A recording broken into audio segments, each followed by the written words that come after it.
Hi, it's Grandpa from Grammy and Grandpa Read, and I found a book from when I was a kid. One of my favorites. It's called Mike Mulligan and His Steam Shovel. It's a story and pictures by Virginia Lee Burton.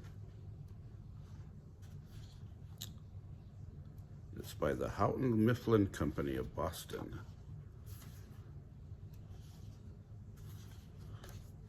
So here we go. Mike Mulligan had a steam shovel, a beautiful red steam shovel. Her name was Maryanne.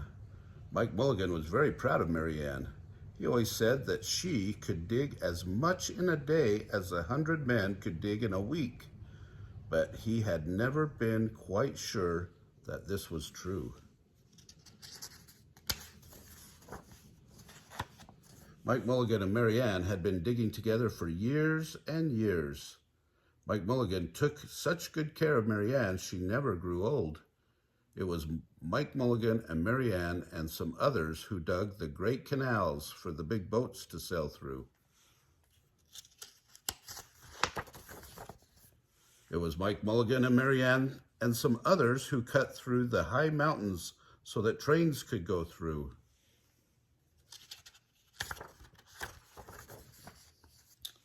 It was Mike Mulligan and Maryanne and some others who lowered the hills and straightened the curves to make the long highways for the automobiles.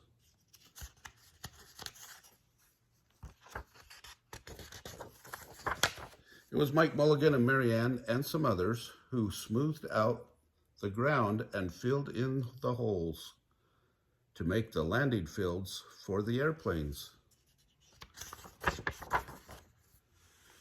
It was Mike Mulligan and Maryanne and some others who dug deep holes for the cellars for the tall skyscrapers in the big cities. When people used to stop and watch them, Mike Mulligan and Maryanne used to dig a little faster and a little better. The more people stopped, the faster and better they dug. Some days they would keep as many as 37 trucks busy taking away the dirt they had dug. A lot of trucks. Then along came the new gasoline shovels and the new electric shovels and the new diesel motor shovels and took all the jobs away from the steam shovels. Mike Mulligan and Maryanne were very sad. It says no steam shovels wanted. That's sad. All the other steam shovels were being sold for junk or left out in the old gravel pits to rust and fall apart. Mike loved Maryanne. He couldn't do that to her. He had taken such good care of her that she could still dig as much in a day as 100 men could dig in a week. At least he thought she could, but he wasn't quite sure. Everywhere they went, the new gas shovels and the new electric shovels and the new diesel motor shovels had all the jobs. No one wanted Mike Mulligan and Maryanne anymore.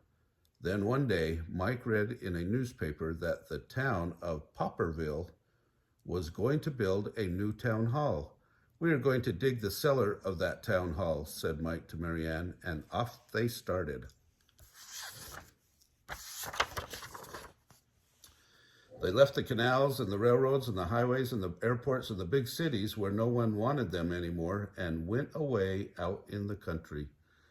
They crawled along slowly up the hills and down the hills till they came to the little town of Popperville. When they got there, they found that the selectmen were just deciding who should dig the cellar for the new town hall. Mike Mulligan spoke to Henry B. Swap, one of the selectmen. "I heard," he said, "that you are going to build a new town hall. Maryanne and I will dig the cellar for you in just one day." "What?" said Henry B. Swap. "Dig the cellar in a day? It would take 100 men at least a week to dig the cellar for our new town hall." "Sure," said Mike. "But Maryanne can dig as much in a day as 100 men can dig in a week." Though he had never been quite sure that this was true. Then he added, "If I can't do it, you won't have to pay." Henry B. Swap thought that this would be an easy way to get part of the cellar dug for nothing.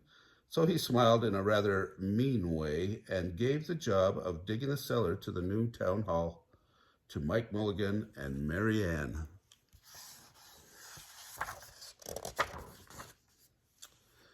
They started in early the next morning, just as the sun was coming up.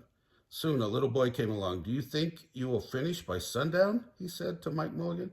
"Sure," said Mike. "If you stay and watch us, we always work faster and better when someone is watching us." So the little boy stayed to watch. Then Mrs. McGillicuddy, Henry B. Swap, and the town constable came over to see what was happening, and they stayed to watch. Mike Mulligan and Maryanne dug a little faster and a little better.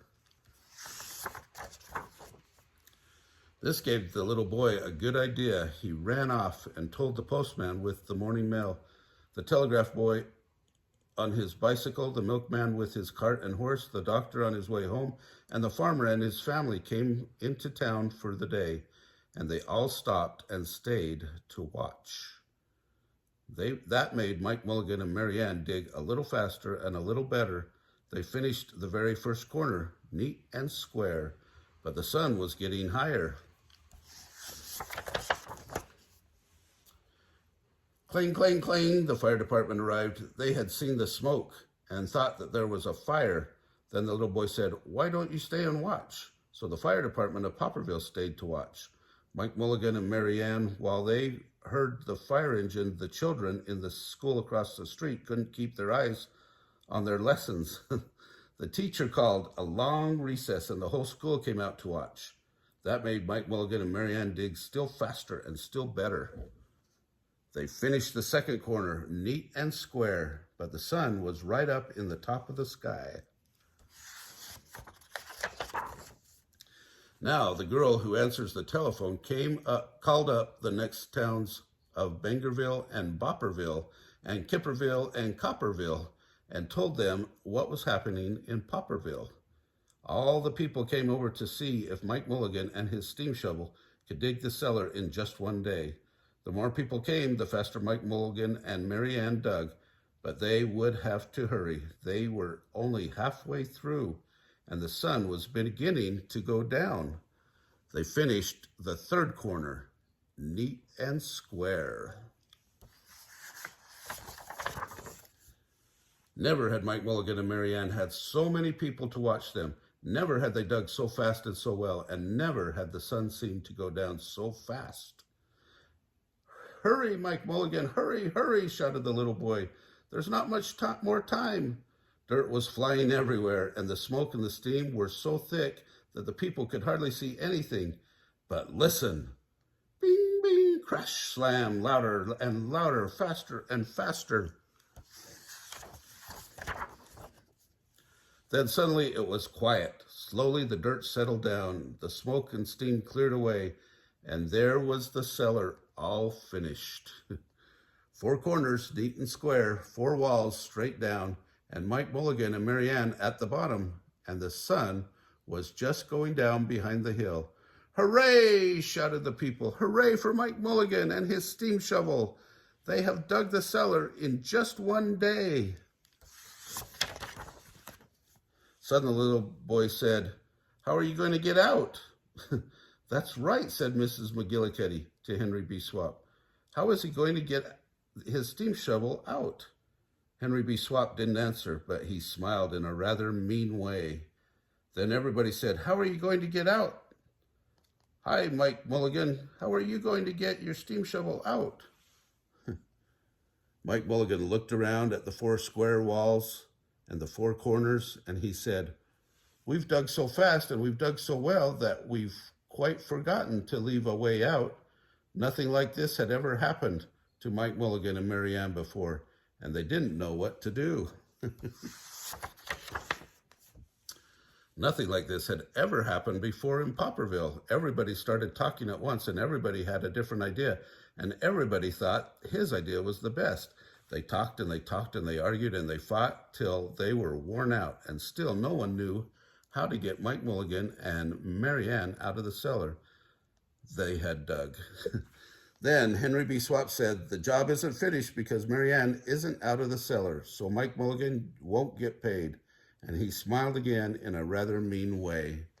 Now the little boy, who had been keeping very quiet, had another good idea. He said, why couldn't we leave Maryanne in the cellar and build the new town hall above her? Let her be the furnace for the new town hall, and let Mike Mulligan be the janitor. Then you wouldn't have to buy a new furnace, and we could pay Mike Mulligan for digging the cellar in just one day. Why not, said Henry B. Swap, and smiled in a way that was not quite so mean. Why not, said Mrs. McGillicuddy. Why not, said the town constable. Why not, said all the people. So they found a ladder and climbed down into the cellar and asked Mike Mulligan and Maryanne. Why not, said Mike Mulligan. So it was decided, and everybody was happy. They built the new town hall right over Mike Mulligan and Maryanne, and it was finished before winter. Every day, the little boy goes over to see Mike Mulligan and Maryanne, and Mrs. McGillicuddy takes him nice hot apple pies. As for Henry B. Swap, he spends most of his time in the cellar of the new town hall, listening to the stories that Mike Mulligan has to tell, and smiling in a way that isn't mean at all. Oh, that was a happy ending, huh? Oh, we got one more page. Now, when you go to Popperville, be sure to go down to the cellar, or in the cellar of the new town hall. There'll be Mike Mulligan and Maryanne, Mike in his rocking chair and smoking his pipe, and Maryanne beside him, warming up the meetings in the new town hall. Oh, I really like that story. I hope you guys do too. If you did, remember to smash the like button down below, give us a big thumbs up, subscribe to our channel, tell all your friends, and watch the playlist for vehicles.